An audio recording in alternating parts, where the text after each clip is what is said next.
Larry, don't move. It's just a tiny prick. Tiny? That needle's longer than my whole neck. You're not a doctor, you're a sword fighter. Oh my goodness. All right, Larry, time for your shot. Be brave, buddy. My friend, you first, Doc.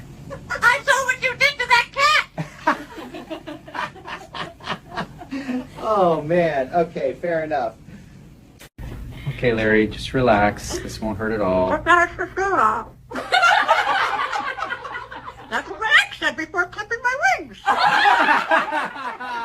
Oh, man, you got me there.